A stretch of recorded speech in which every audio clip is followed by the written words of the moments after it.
Hi, my name is Drew Lotta. I'm an aerospace engineer at STK, and today I'm really excited to be giving you a sneak peek at the beta version of Code, or the Cislunar Orbit Designer. This tool is designed to make the cislunar orbit regime a lot more accessible to the average STK engineer. At its core, it's a database of potential cislunar orbits that you can easily query and add to STK. Right here, you can see a series of orbits in the butterfly northern orbit family. If we hit run, we can see all of these different orbits going about their orbital period. The orbits are even separated by color gradients, so you can tell the orbits apart. I'll start with the basics. The orbit database that is used by Code can be queried in terms of orbit families.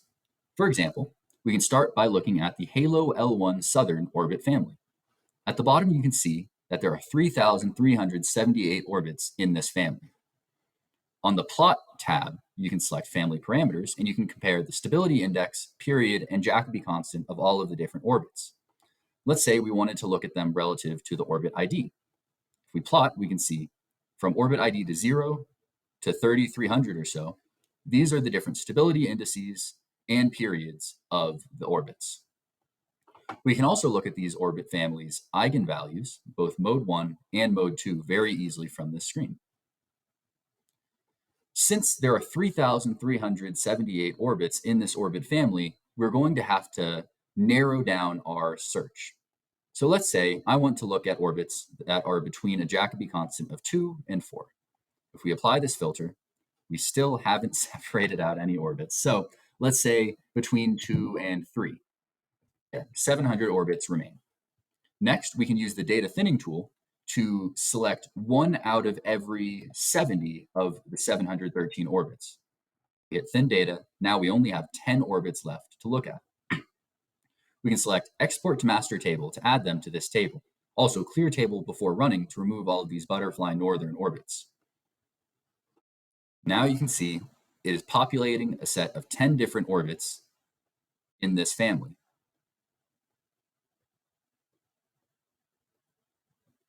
Let's say we wanted to add specific orbits from our master table to our STK scenario. To do this, we go to the STK integration tab, which has the different options for propagating orbits in STK. We can select by clicking individual orbits, control clicking specific orbits we want to add, or shift clicking to select a range of orbits. If we propagate single mode, then we're adding a single satellite for each of these orbits for a defined number of orbital periods. Let's say we want each of them to make 2 full orbital revolutions. We hit propagate, and all 10 of these orbits are added to STK. If we hit run, we can see that each of these will make 2 full revolutions before ceasing to exist. Alternatively, we can add constellations. Let's say we wanted to evaluate a lunar positioning system constellation.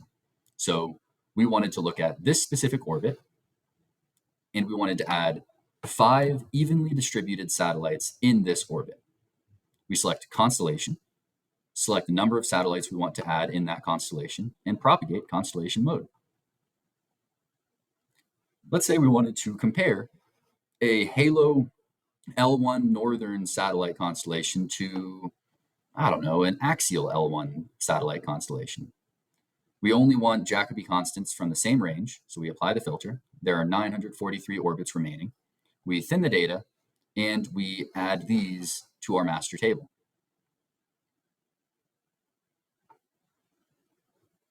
We can take a look at the different orbits in this table, take a look at some of their family parameters, and decide which one we want to add. And we select this one right here. Go to STK integration, and we can add another constellation of satellites evenly distributed about this funky orbit, and we can compare the 2 orbits.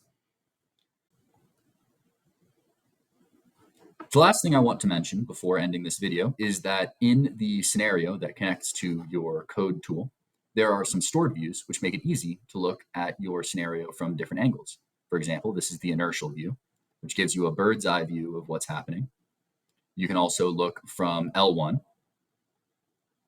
You can also look from L3, which is the other end of the moon.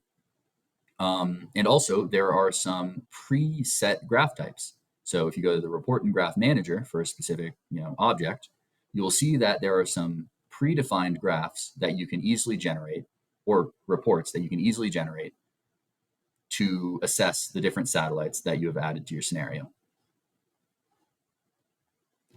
Anyway, this has just been a cursory glance at the Cislunar Orbit Designer to get you all very excited about the new functionality that's going to be added in STK. I hope you enjoyed. Have a wonderful day, and thanks for watching.